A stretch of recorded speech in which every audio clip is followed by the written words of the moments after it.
Hey there, everybody. This is Kristin from Teaching Balance, and I am here with you with this week's mindfulness meditation practice.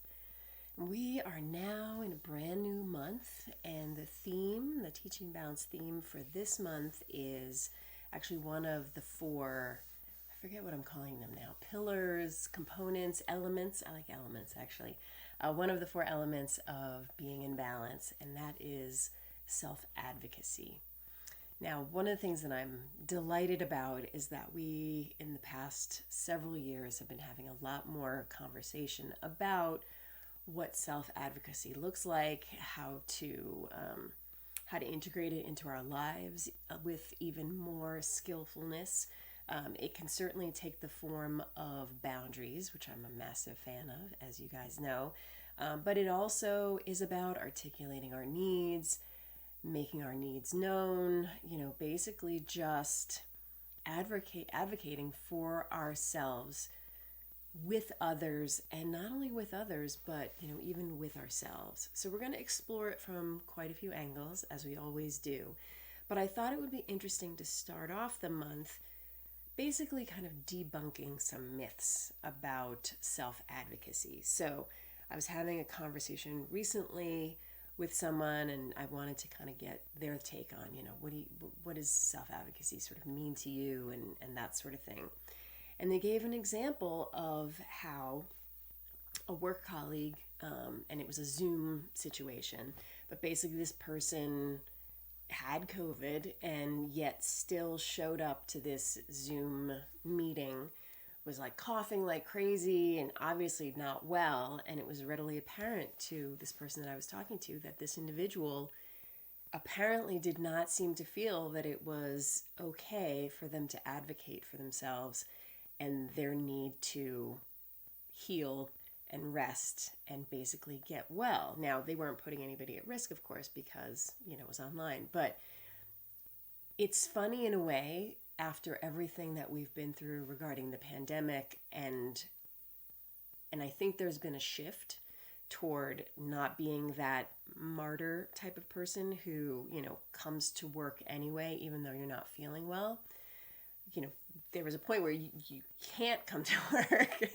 And so I guess the electronic version gives people an out. But the whole idea of what is this myth around not feeling like you can advocate for yourself and for your needs? And I think one of them, as I was having this conversation with this person, is somehow it's a sign of weakness. That in some regard it is indicating that by showing up, even though it's not in your own best interest, that somehow that shows like grit or stick-to-itiveness or, being a team player. But it's not. And so, I know you guys know this, but I just think it's a good reminder because on the one hand, we're talking about these sorts of things and we know this, but at the same time, there is this, it's in the air around us, people getting accolades for going the extra mile and doing the extra thing and, all of those phrases along those lines. And yet there's a point where there's this martyrdom associated with it that is just not only is it unhealthy for the person and jeopardizes their ability to be able to be effective, because apparently this person on this call was not doing a particularly good job. And at the same time, I have so many things in my head. I'm almost like it's all kind of swirling around. But the important part is the mythology around, if you're a team player and you go the extra mile and you're hardworking and et cetera, that for some reason you can't self-advocate. That for some reason you have to put others before you to a point that's really unhealthy and not in your best interest. And even if you wanted to keep it superficial, that actually inhibits your capacity and your ability to do a good job. So to me, that feels like it's just a really good example of how, in spite of the fact that we've had this reinforcement of how important it is to rest and not bring illness into, professional contexts, nonetheless, whether it's people working when they should be resting or when, or if it's something where Maybe they have overextended themselves and are doing too much, taking on too many responsibilities. You get the idea. So anyway, that's my sort of roundabout way of talking about these myths of self-advocacy, that somehow it indicates weakness, or that you're not a team player, or that you don't care. It's quite the opposite. So, in the interest of advocating for our wellness, let's go ahead and do our 10-minute sit.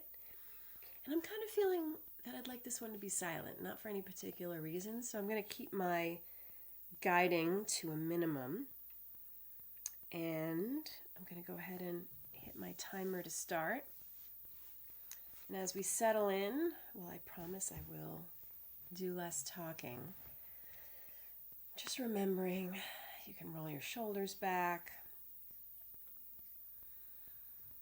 close your eyes or lower your gaze, and automatically, I think we are at this point most likely pretty automatically programmed to start by taking a few of those deep breaths. So doing that if you have yet to do so.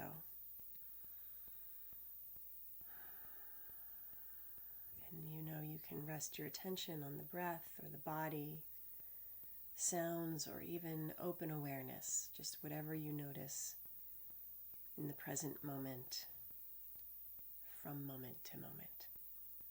So let's settle in and sit together.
Just checking in very, very briefly, noticing where the mind is, and remembering that it may be helpful when you're lost in thought and notice to label that thought, perhaps even more specifically, like list making or planning or imagining, and then not pushing it away. There's a real subtle difference here. You're not pushing the thoughts away, you're letting them be where they are, but you're just pivoting your attention away from them and bringing it back to whatever is the anchor for your attention right now. So allowing yourself just to play with that labeling if it appeals to you sometimes can be helpful, and often also very clarifying regarding where our minds tend to repeatedly go. So let's sit for the final 2 minutes or so together in silence.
So welcome to the month of self-advocacy.